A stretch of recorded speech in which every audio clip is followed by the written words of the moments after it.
सुबह उठते माता पिता के शीश निभाने के बाद गुरुजनों को वंदन करते, परमात्मा को वंदन करते।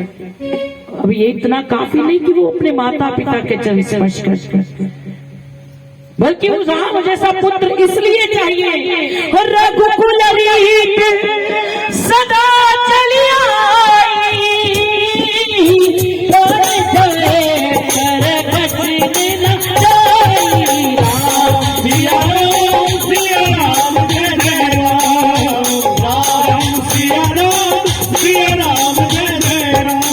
रघुकुल रीत सदा चली आई, प्राण जाए प्रवचन न जाए।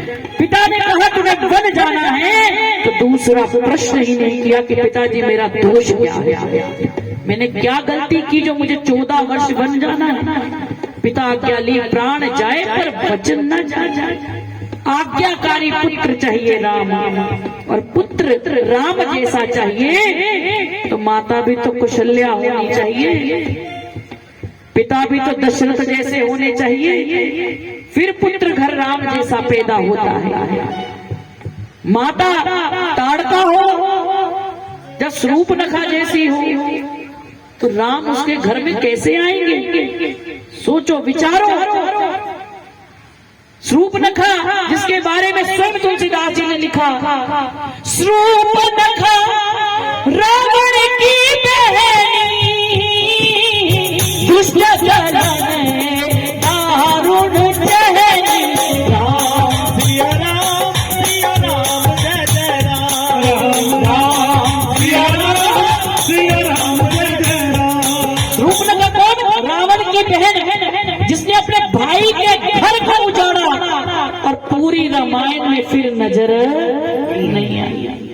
पूरी रामायण आपने पढ़ ली, रावण का संहार कर दिया, प्रभु वापिस भी आ गए, अयोध्या में दीपमाला की गई, लेकिन शूर्पणखा का जिक्र दोबारा नहीं आया कि अपने ही घर को, घर का बेड़ा गर्क किया।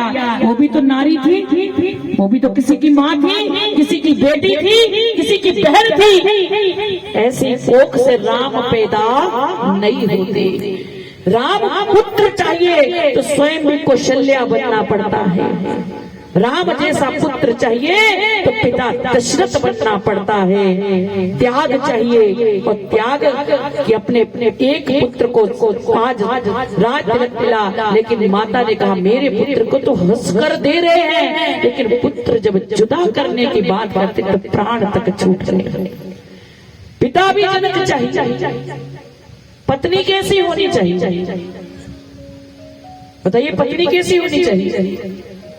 समय बड़ा कम है, मैं तो थोड़े से प्रश्न जरूर पूछूंगी, इसके बाद भैया जी पूछेंगे। रामचरितमानस आपने बहुत बार सुनी होगी, पढ़ी होगी।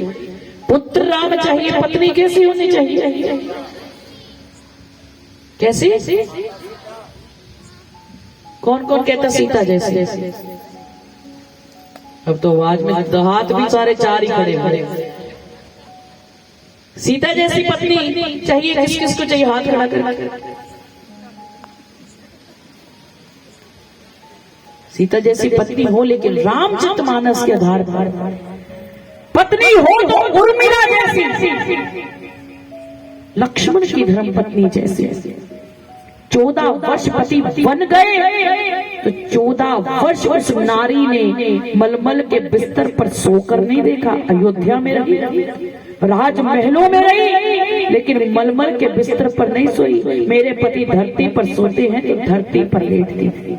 मेरे पति कंदमूल खाते होंगे तो कंदमूल ही खाती थी। राजमहलों में रहकर भी राज सुविधाओं को स्वीकार न किया कि जिस तरह मेरा पति वन में रहता है वैसे राजमहलों में रहकर भी मैं वन जैसा जीवन व्यतीत करूंगी। 14 साल उर्मिला ने हर दिन अपने पति की लंबी आयु के लिए दीपक जलाए। इसलिए पत्नी हो तो उर्मिला जैसी। त्याग भी चाहिए। आजकल एक व्रत रखता हूं मातावा ने अपने पति ले आने वाला तेरा केड़ा केड़ा व्रत है? अरे बोलो, रखना भी तुसी है। करवा चौथ सवेरे सवेरे 4 बजे उठ के चंगारा जला व्रत रखना सारा रसोई च जो ठक ठक ठक ठक उठ दिया लग पैंदी कुछ ना कुछ बनाती कि बेचारे एक दिन पत्नी कुछ बना रही तो पति बेचारा कहता की तू ठक ठक लाई है। जनानी कहती मोया तेरा ही स्यापा करेंगे।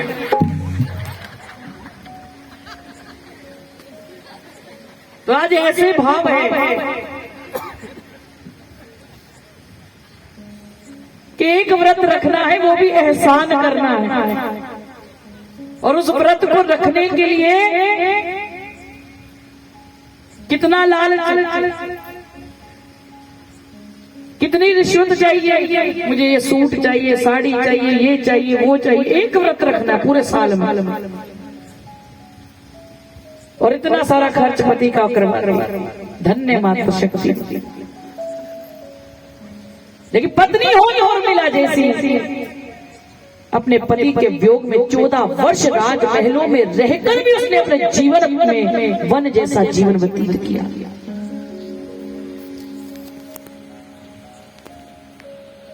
माता कैसी होनी चाहिए बताइए? माँ कैसी होनी चाहिए? रामायण के आधार पे पूछ रही हूँ मैं, माँ कैसी होनी चाहिए और पिता कैसे होने चाहिए? बस यहीं तक रामायण पढ़ी, पूरी पढ़ी नहीं कभी। माँ कैसी होनी चाहिए और पिता कैसे होने चाहिए? मैं आपसे पूछती पिता कैसे होने चाहिए? मैंने देखो अब कोई नहीं बोल। पिता हो तो महाराज जनक जी जैसे बेटी को मिलने बन गए। जनक जी चाहते तो बड़े आराम से अपनी बेटी को मनाकर राजमहलों में वापस ले आते, जनकपुरी ले आते, लेकिन एक बार भी सीता से ये नहीं कहा कि सीता मेरे साथ चले, तू वन नहीं रहेगी। आज बेटी को थोड़ा सा दुख होता है ना, माँ बाप जानते बड़े आकड़ नाल, चल मेरे नाल अपने आन के मगर मगर मगर केस लड़ांगे, दाज का केस पावांगे, अग का केस पावांगे, फूकन का केस पावांगे, लड़न चल जाते। थोड़ा ही दुख क्या जीवन में आया, माँ बाप पूरे आंकड़े के साथ जाते हैं, लेकिन वो भी महाराज जनक ने जिसकी बेटी अपने पति के लिए 14 वर्ष वन चली गई, मिलने भी गए, लेकिन एक बार नहीं कहा बेटी मेरे साथ जनकपुरी वापिस चल, तू 14 साल वहां सुख से रहे। एक बार भी रामचरितमानस पढ़ लेना, एक बार भी नहीं कहा। बल्कि ये शिक्षा दे रहा है कि बेटी जहाँ पति रहे, पति के चरणों में ही स्वर्ग है। तुझे ब्याह दिया है, अब यही तेरा स्वर्ग, यही तेरा नरक है। तो पिता हो तो जनक जी जैसे, और माँ हो तो माँ तो तीनों ही महान है। माता कौशल्या जी इसलिए महान है जिसने राम जैसे पुत्र को जन्म दिया। चाहती तो पुत्र को रोक सकती थी, माता कौशल्या चाहती तो अपने पुत्र को रोक सकती थी, लेकिन पिता की आज्ञा है, नहीं रोका।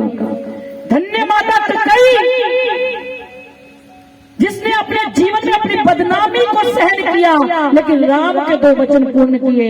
ये कईयों को नहीं पता, क्योंकि हम पढ़ते हैं गूढ़ रहस्य की जब आप कथाएं पढ़ेंगे तो माता कैकेयी से स्वयं राम ने कहा है कि माता कैकेयी मुझे वन जाना है, तेरे दशरथ जी के पास 2 वरदान है, वो 2 वरदानों में भरत का राज तिलक और मेरा वनवास मांग, क्योंकि अगर मुझे राज तिलक हुआ तो रावण का संहार कौन करेगा।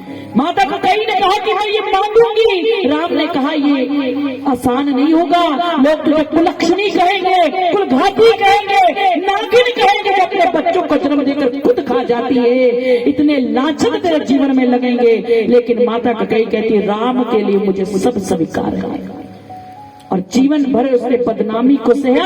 आज भी कोई भी माँ अपनी बेटी का नाम चाहे तो कैकेयी ना रखे, लेकिन धन्य माता कैकेयी, क्योंकि जब राम 14 वर्ष वनवास काट कर आते हैं तो सबसे पहले माता कैकेयी के चरण स्पर्श करते हैं और कहते हैं माँ अगर तू ना होती तो मेरी ये रामचरितमानस की लीला कभी पूर्ण नहीं होती।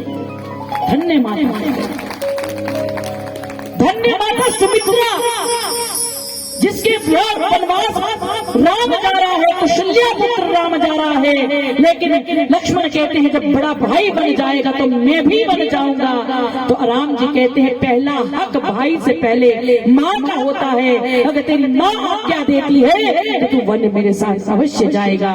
माँ से आज्ञा लेने के लिए जब लक्ष्मण जी जाते हैं कि माँ बड़ा भाई वन जा रहा है तो मैं भी बन जाऊंगा, मुझे आज्ञा दीजिए। तो माँ कहती बेटा जाते जाते मेरे एक वचन याद रखना, वन तो जा रहा है लेकिन मेरी कोख को कलंक मत लगाना। बड़ा भाई सोए तो पहरा देना, बड़ा भाई को भूख लगे तो कंदमूल लाना, बड़ा भाई को प्यास लगे तो जल लाना। और लक्ष्मण याद रखना अगर राम 14 वर्ष बाद अयोध्या लौट कर ना आए तो लक्ष्मण तू भी मुझे मुख ना दिखाना। धन्य माता सुमित्रा। और ऐसा बलिदान, ऐसा भाव आज की मात्र शक्ति में नहीं है। धन्य माता भगत सिंह की, भगत सिंह को जब फांसी होने लगी तो माँ की आंखों से अश्रु टपके। लोगों ने कहा माँ पुत्र को फांसी हो रही है इसलिए रो रही है? कहा नहीं, मैं इसलिए नहीं रो रही कि मेरा पुत्र फांसी पर लड़ रहा है, मैं इसलिए रो रही हूँ कि परमात्मा तूने मुझे एक पुत्र दिया, ऐसे मुझे एक और पुत्र देता जिसे भी देश है ये मैं छावर कर देती।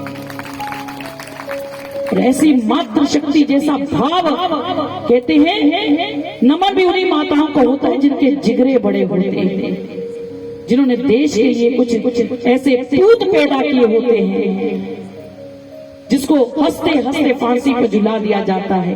अभी मैं श्रवण कर रही थी जिनके यहाँ पर कार्यक्रम हो रहा है, जिन भाई थे, धन्य वो माता की कोख जिन्होंने हमारी रक्षा के लिए आज बॉर्डर पर जाकर शहीद हुए। तो मैं उन्हें भी नमन करती हूँ जिन संस्था की ओर से जिसकी याद में आज यहाँ पर भव्य कार्यक्रम प्रभु नाम भजन लिया जा रहा है। उस मातृ शक्ति को, उस परिवार को भी नमन करती हूँ। हर चीज के लिए नाम बड़े से कुछ नहीं होता, अपने संस्कार अपने भाव भी बड़े करने पड़ते हैं। और अंतिम भी पूछूंगी कि हमारे जीवन में भाई कैसा होना चाहिए? भाई कैसा होना चाहिए? सोने जैसा। कैसा? सोने जैसा। भाई हो तो भरत जैसा। और वो क्यों हो? लक्ष्मण तो चले गए वन, सारा कलंक भरत पर आया। माँ ने अपने पुत्र के राज सिंहासन के लिए सब कुछ तैयार कर दिया। भरत चाहते तो बड़े आराम से 14 वर्ष राज सिंहासन पर बैठते, सारी प्रजा को अपनी ओर कर लेते और राम को जीवन भर सिंहासन न मिलता। लेकिन उस भाई ने भी उस सिंहासन को ठोकर मारी और अपनी माँ से क्या कहते हैं?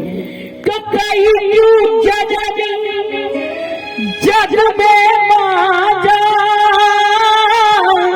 जोड़े जनमी क्यों ना हुई बाजा।